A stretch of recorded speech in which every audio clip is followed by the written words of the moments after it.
Greetings to everyone. Welcome back to my educational channel on biology. I'm teacher Janet. In this video, we're going to discuss an interesting topic, and that is reproduction, from the Form 4 Biology KSSM syllabus, Chapter 15. Our subtopic is 15.2, entitled Spermatogenesis. Now, what is spermatogenesis? It is the amazing process of sperm formation that is required for reproduction and the propagation of the human race. So spermatogenesis occurs in the seminiferous tubules in the testis. Here we see the sperms being formed in the center part of a seminiferous tubule, right?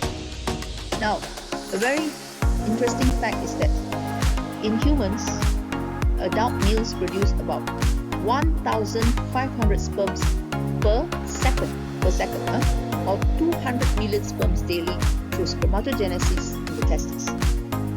So the question asked is, why are there so many sperms produced per unit time? Now, biologically, the large number of sperms produced in the species helps to increase the chances of fertilization of the ovum by the sperm. So that's in case or in the event that the sperms are able to reach the female reproductive system for humans. Now, this will ensure the survival of the species. Let's find out more about this amazing process. Our learning standards for this lesson are as follows. Gametogenesis in humans. Firstly, we should be able to justify the necessity of gametogenesis, which is the general term for production of gametes in the human reproductive system. Okay, and then number two, we should be able to describe gamete formation. So there are two types of processes of gametogenesis or gamete formation, and these are spermatogenesis in males and oogenesis in females. So oogenesis will be discussed in the next video. Okay, in this video we'll just discuss spermatogenesis. Thirdly, we should be able to identify the structure of the gametes. The male gamete is the sperm. It consists of the head, middle piece, and tail, and we're going to discuss the adaptations of the sperm for its function. Next, for the female gamete, it is found in the Graafian follicle, which we'll discuss in the next video. So the Graafian follicle is a structure that consists of the secondary oocyte, which is the immature ovum of female gamete, plus follicular cells. So this will be discussed in the next video. Lastly, we are going to compare and contrast spermatogenesis and oogenesis. This will be in the next video. So in this video, we're going to discuss mainly spermatogenesis and the importance or necessity of gametogenesis. Right, so 15.2, gametogenesis in humans. Our first learning standard is we must be able to justify the necessity, that means explain the importance of gametogenesis. So firstly, gametogenesis is defined as the process in which reproductive cells called gametes, that is the sperm and ovum, are produced for the aim of reproduction, are produced so that they can be involved in the formation of new individuals or new offspring, that means the anak, right, for the future generations. So gametogenesis occurs in which part of the body? It occurs in the gonads, which are the reproductive organs, that is the testis in males. Now, the plural form of testis ends with this letters TES, and the singular form ends with the letters TIS. Okay, seen here. So the gonads are the testes in males and the ovaries in the females. Okay, this is where gametogenesis occurs. So what's the importance or necessity of having gametogenesis? Now, in gametogenesis, meiosis occurs, and there is a reduction in the number of chromosomes from the parent cell, which is diploid. Okay, daughter cells produced, which are the gametes, are haploid. Okay, so gametogenesis produces gametes or sperm or ovum that are haploid, having only one set of chromosomes per gamete. Okay, for example, the sperm has one set of chromosomes from the father. The ovum has one set of chromosomes that are all different, carrying different genes from the mother. So this ensures that during fertilization, when the nucleus of a sperm fuses with the nucleus of an ovum, okay, a diploid zygote is produced. So n plus n gives you 2n, right? So this will produce the diploid zygote, which will then divide by mitosis to form more cells, and then to finally form the baby, produce the baby or the offspring, right? So the baby will also be a diploid organism. Its normal somatic cells will be diploid, just like for its parents, right? So thus the diploid chromosomal number of the species is maintained from generation to generation, right? Because gametogenesis involves meiosis, and so that it produces haploid gametes from diploid parent cells, right?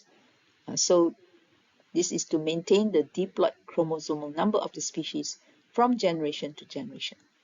So this is related to chapter 6 of the topic of meiosis. Now you can revise through again the importance of meiosis. Now, secondly, gametes are produced through meiosis, all right, as you'll find out afterwards. So they are genetically different from each other, although they may come from the same parent, right? Because of the process of what?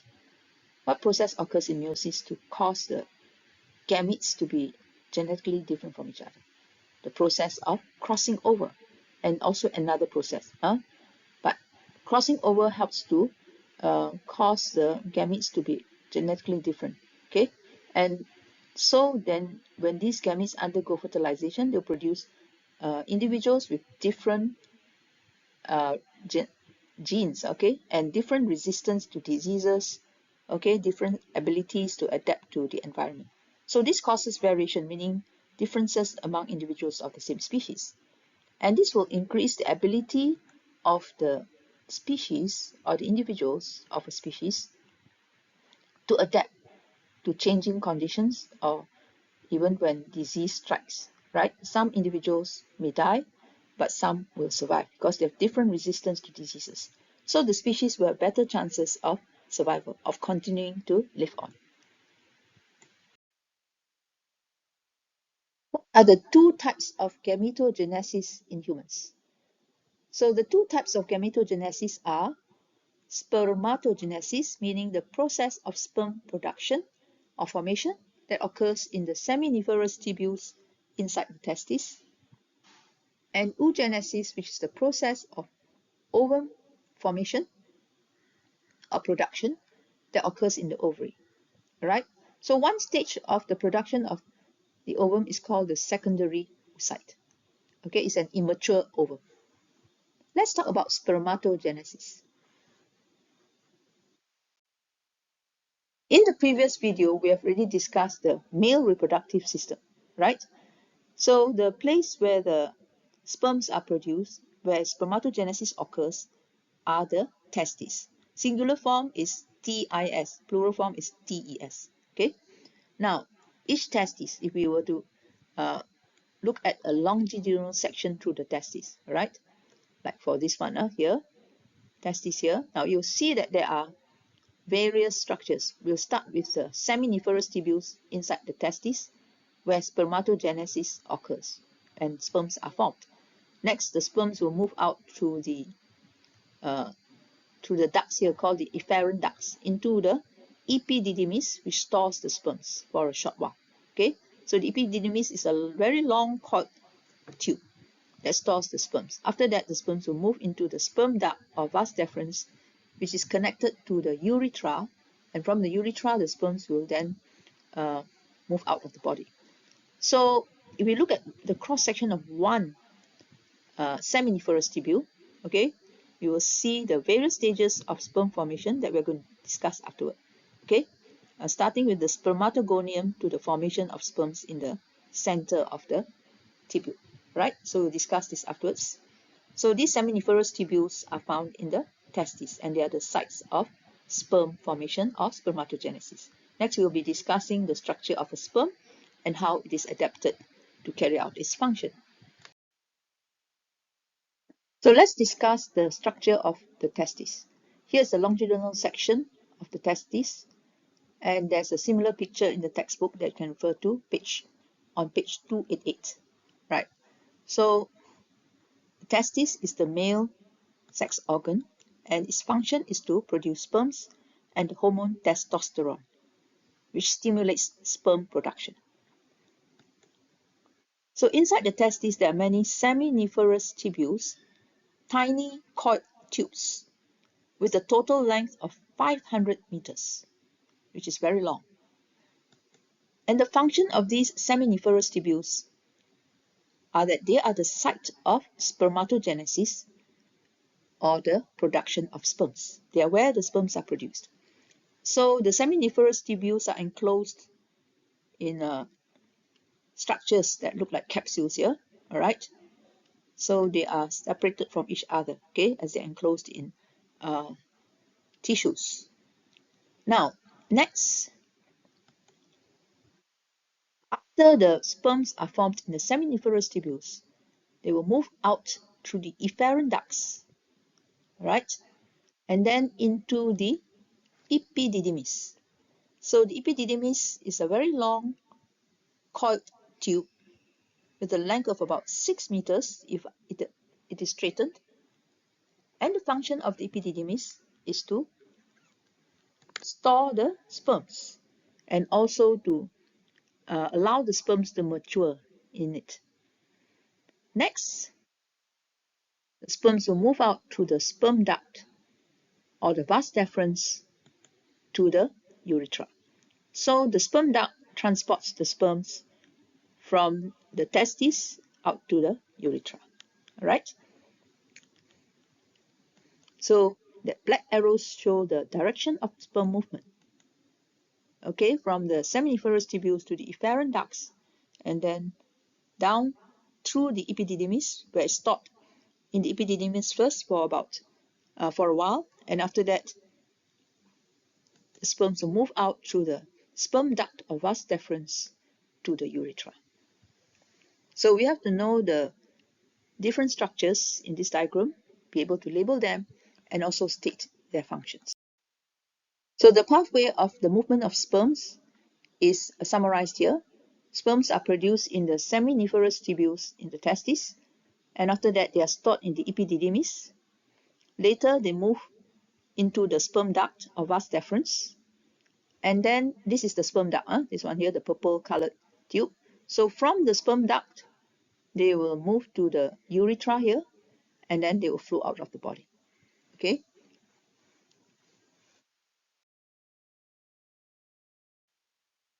Spermatogenesis is the process of sperm formation that occurs in the testis. So in the testis, there are many seminiferous tubules, which are tightly coiled tiny tubes. This is where spermatogenesis occurs, and sperms are formed here.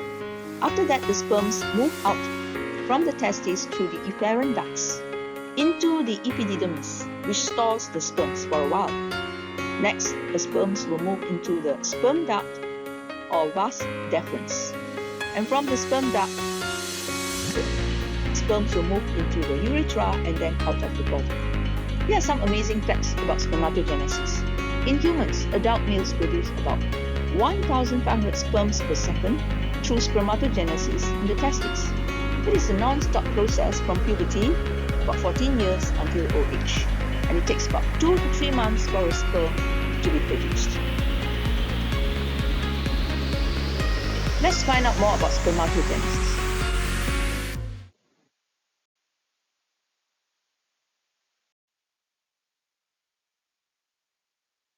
So spermatogenesis is the process of formation of sperms, right? Now, introduction here about spermatogenesis. Spermatogenesis is the process of sperm production that occurs in the seminiferous tubules, the tiny tubes found in the testes. Each seminiferous tubule consists of a type of cell called primordial germ cells, which will undergo cell division to produce sperms. So the primordial germ cells are found in the wall of the seminiferous tubules. This is just a cross-section through one seminiferous tubule, and the primordial germ cells are found in the wall here, okay, the pink layer here. So they undergo cell division to finally form the sperms in the center part of each tubule. All right. Now, the process of sperm formation goes through a few stages. All right, and these are all the cells that are produced through the process of spermatogenesis until finally the sperms are formed in the center part of the tubule here. So a special type of cell called the Sertoli cells, the yellow cells here, which are a bit larger, in the walls of the seminiferous tubules provide nutrients throughout this process for the developing sperms to grow. So Sertoli cells contain nutrients that are given to the sperms so that the sperms can develop. So fourthly, spermatogenesis is stimulated by actually 3 hormones. Okay, the first hormone is the follicle stimulating hormone, FSH, from the pituitary gland. The second hormone is testosterone, which is the male sex hormone that stimulates muscle development and growth of body hair in males. So testosterone also stimulates the production of sperms, right? And it also, the process of spermatogenesis is also aided by the luteinizing hormone from the pituitary gland. So luteinizing hormone stimulates the testosterone secretion in the testes, so that testosterone is produced to stimulate sperm production. So this diagram here shows you the cross-section of the seminiferous tubules with the Sertoli cells, and the various stages of spermatogenesis are seen here in the seminiferous tubules. Discuss the process of spermatogenesis in greater detail. The definition of spermatogenesis. Spermatogenesis is the process of sperm formation in the seminiferous tubules of the testis, which is also called the male gonad or male reproductive organ. So spermatogenesis occurs at puberty when the males are 14 years old,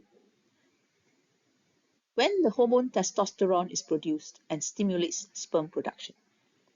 So there are 3 phases in spermatogenesis: the multiplication phase, the growth phase, and the maturation phase.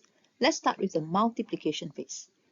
Now, in the testes, there are many diploid primordial germ cells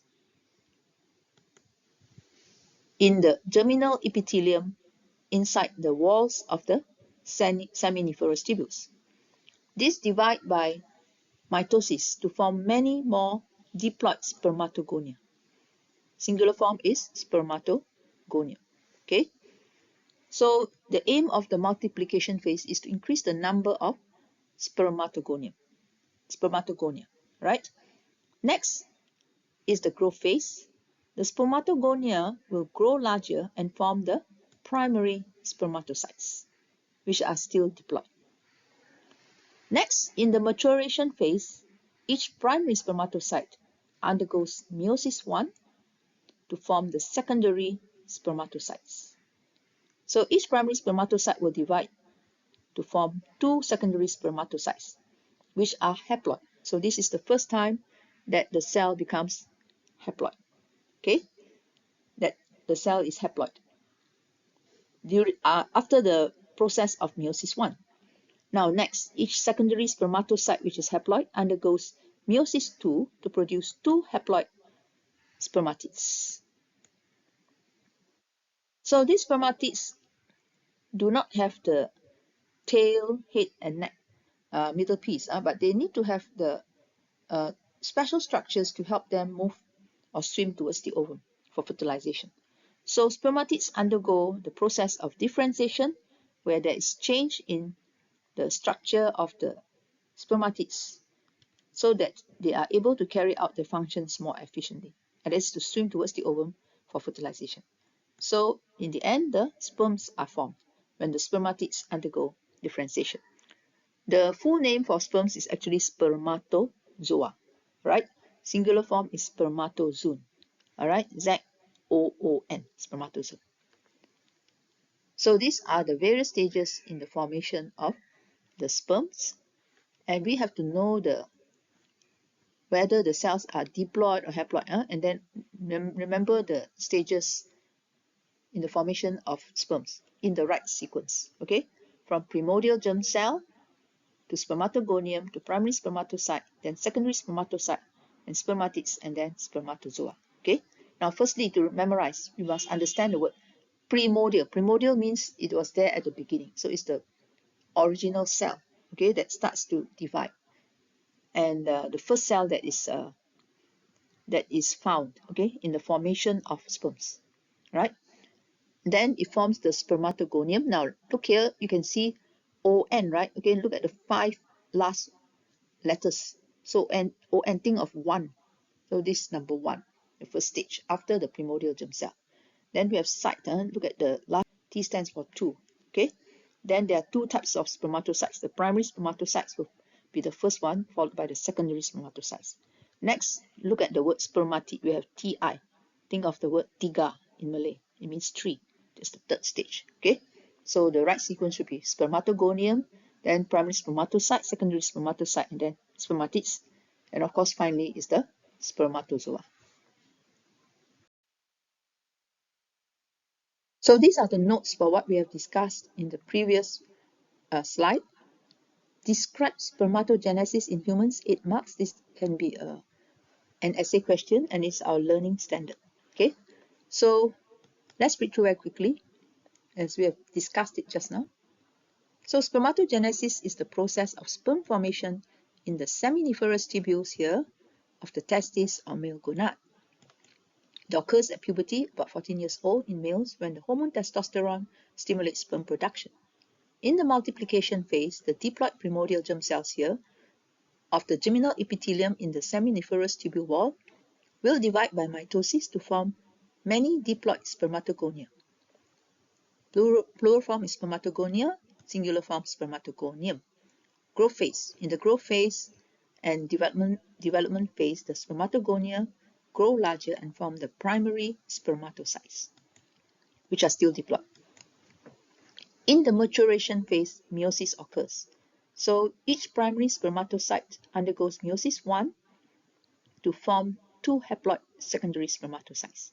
So here the diploid number has been halved, all right? And the haploid condition start to occur in the cells, okay? It's found in the cells. Then each secondary spermatocyte undergo meiosis 2 to produce 2 haploid spermatids each. And lastly, the spermatids undergo differentiation to form the spermatozoa, which also called in the spermatozoon, singular form, or sperm. This is the short form.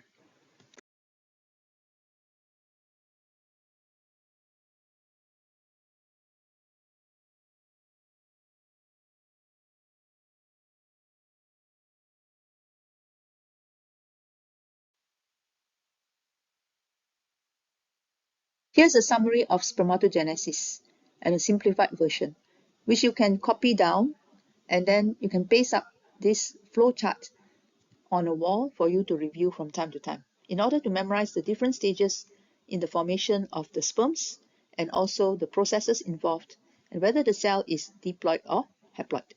Now start with the primordial germ cells, which are diploid in the seminiferous tubules of the testis.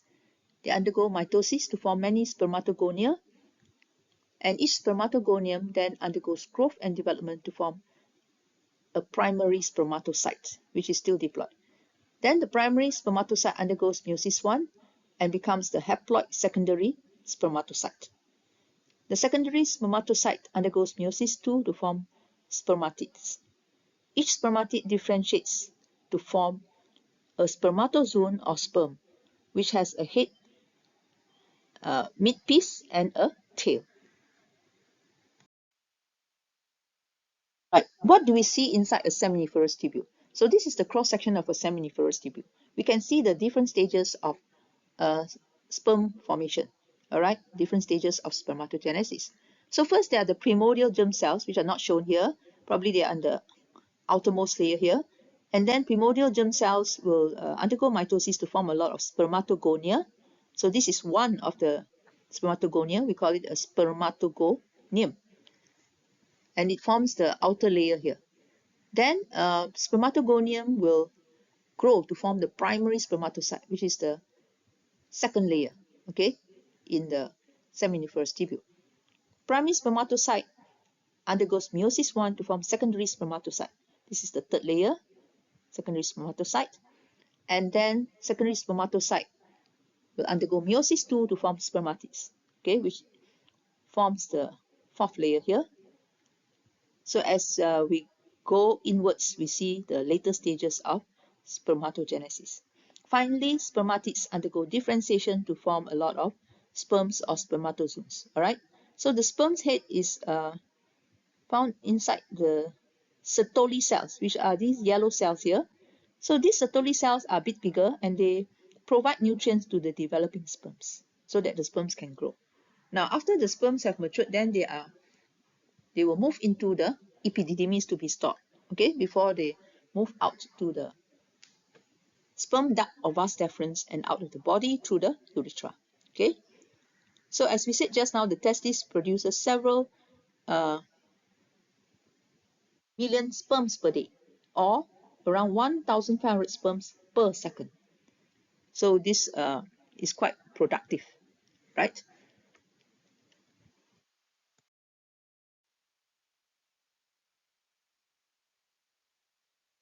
Let's discuss an important soalan ramalan or forecast question here that can be asked in the structured question section or essay section. Now the question is like this: explain how the structure of a sperm is adapted for its function.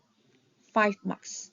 Okay, so first of all, we have to find out what's the function of the sperm, and then we have to explain how each part is suited to carry out its function. So actually the sperm is very well adapted for its function. It's an important function, that is to be involved in the process of reproduction and the production of new offspring, okay, for the survival of the species. So in our explanation, first of all, we have to state the function of the sperm. Let's look below here. The function of the sperm is to swim to the ovum in the fallopian tube, from the uterus to the fallopian tube, for fertilization and production of new offspring, meaning the anak or the child.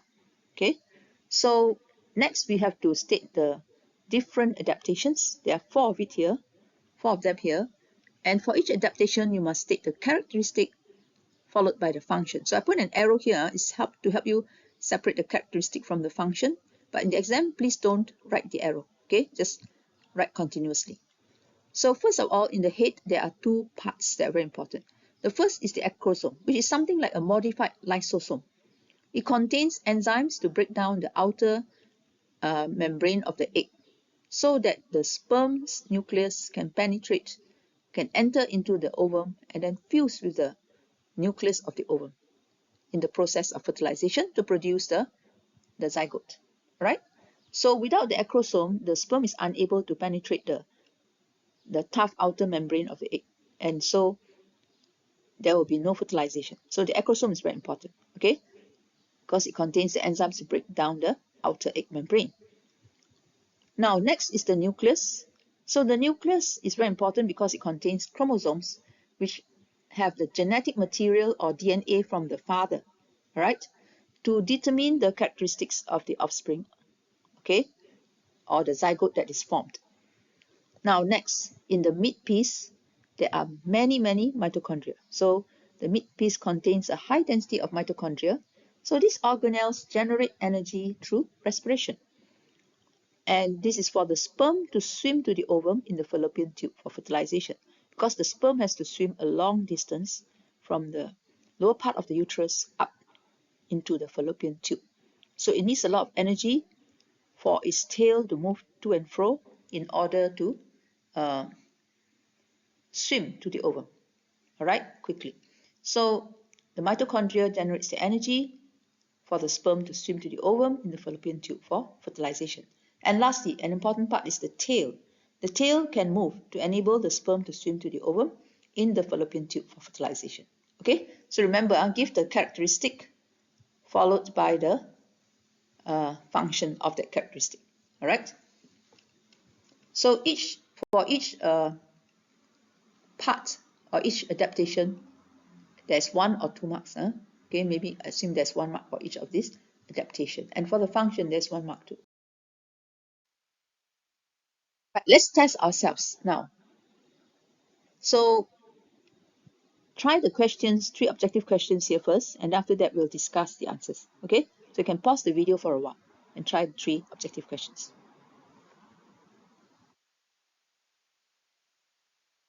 Alright, let's look at the questions and discuss them. F is the spermatozoon, G primary spermatocyte, H spermatid, I secondary spermatocyte, and J is the spermatogonium. So which of the following shows the correct sequence of stages that occur during spermatogenesis? First of all, we know that primary spermatocyte comes first, and then next is the secondary spermatocyte. So look for these two first, G followed by I. Okay, so A, B, C, right? All have this G followed by I. Next, we know that the spermatozoon is the final stage. All right, so sperm or spermatozoa or spermatozoon. So F is the final stage. So that leaves B and C. Okay. Now next, which is the first stage here? Since there's no primordial germ cell stated here, we will start with the spermatogonium. ON stands for 1. Okay. So J first. So J to G to I, and then H, and then F. Okay, that means spermatogonium, next primary spermatocyte, next secondary spermatocyte, then spermatid, it's the third stage, and then spermatozoon. Okay, so ON for 1, T for 2, and then TI for 3, tiga. So that it must be in this order. So the answer is C. Question 2. What is the difference between a primary spermatocyte, which we label as X, and a secondary spermatocyte, which is Y? Now, X is undifferentiated, but Y is differentiated. Not true. Both are undifferentiated. The only cell that's differentiated is the spermatozoon or sperm, okay, which is produced at the end of spermatogenesis. So answer is wrong. Both are undifferentiated. X and Y are both undifferentiated. Now B, Y has undergone meiosis 2, but X has not. So Y is produced through meiosis 1, not meiosis 2. Okay, so this is out. Y has not undergone meiosis 2. If it undergoes meiosis 2, it will form the spermatid. Alright, it won't be the secondary spermatocyte anymore. Okay, C, X is immobile, but Y is not. Not true. Both X and Y are immobile because they don't have the tail. They are not differentiated cells, right? So they are both not mobile. Okay, Y is also not mobile. So answer is wrong. Now, X is diploid, but Y is haploid. Is that correct? Yes, this is correct because the primary spermatocyte is a diploid cell. But once it undergoes meiosis 1 to form the secondary spermatocyte, the cell form, which is the secondary spermatocyte, becomes haploid. All right? Because in meiosis 1, the homologous chromosomes will separate and move to opposite poles. So each cell, intermediate cell formed, will be haploid already. And that is represented here by the secondary spermatocyte. It's the intermediate cell formed after meiosis 1. So it's haploid. Okay? Right, answer is D. Now, number 3, which of the following cells in the seminiferous tubule shown here provides nutrients to the sperm cells? Provides nutrients. A, B, C, or D? So we know that the cell involved to provide nutrients is the Sertoli cell, and it is much bigger than the other cells. So it is B. Okay, these are the Sertoli cells. I can see the sperm's head inside the Sertoli cells, probably to get the nutrients from the Sertoli cell. So the answer is B, right?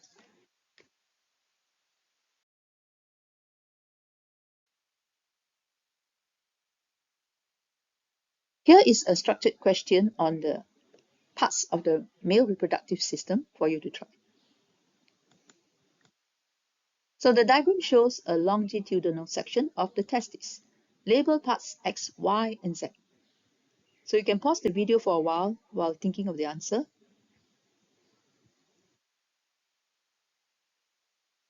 Right, so X is the sperm duct or vas deferens. Okay, preferably you use the sperm duct as the preferable answer. All right, vas deferens you can put in brackets.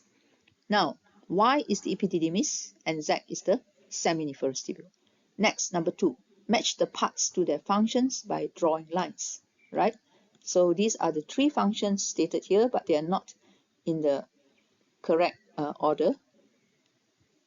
So try to imagine that you're drawing lines from x to the function, y to the function, z to the function. So you can pause the video for a while. Let's look at the answer. X, which is the sperm duct, helps to transport sperms to the urethra. And Y stores the sperms. Okay? Y is the epididymis, it stores the sperms. Z is the seminiferous tubule, so it is the site of spermatogenesis. Okay?